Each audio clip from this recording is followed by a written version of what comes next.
special dinner I have planned, special dessert, and I took Heavenly Fan's recipe and I took a few liberties with it. Hopefully she won't mind. I added a little bit of coconut flour to my almond flour for this low carb dessert because I just find that the blend, I like it better. So I'm going to mix that really good.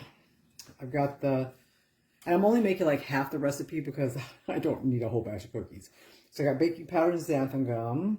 And again, you guys know you always have to get your xanthan gum mixed in there really, really good, right?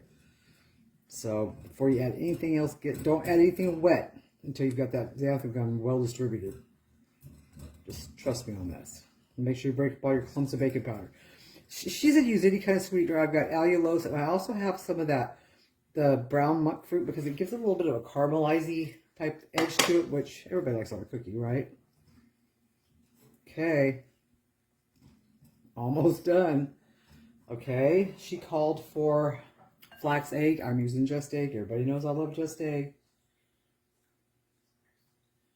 She called for coconut oil, and I'm using vegan margarine because I don't like the taste of coconut oil, refined or not. So, just going to use my butter.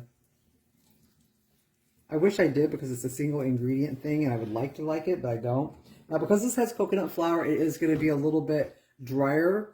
So I was going to use half of what she called for her liquid, but I've got a little bit more than half. I'm going to kind of mix it up and see how I like it. I'm going to let it actually sit for a minute too because I want to give that coconut flour time to really swell up and soak up liquid to see if I need any more.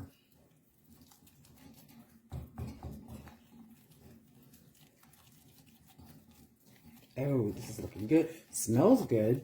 Smells really good. Smells like cookies. I'm trying to get that butter mixed in there really good.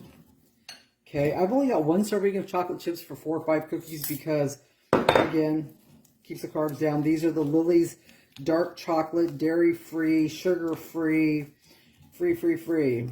So far, I'm liking the texture of this. Now, I had my frozen raspberries out here ready to go, but they've thawed out. I'm going to put them back in the freezer.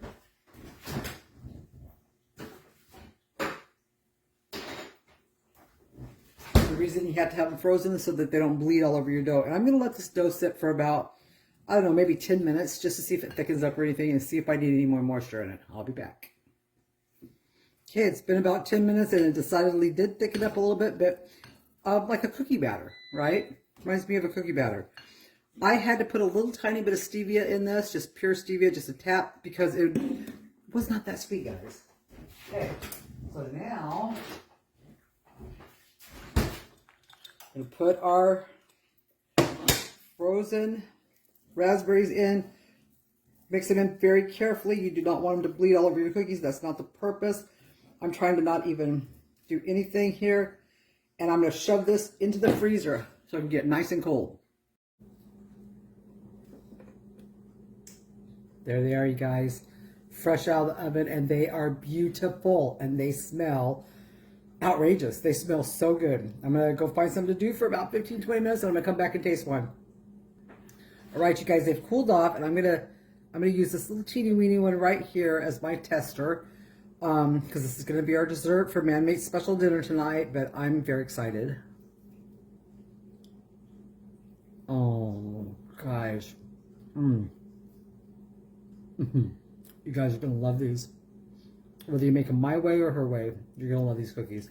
Heavenly Fan, you got a winner.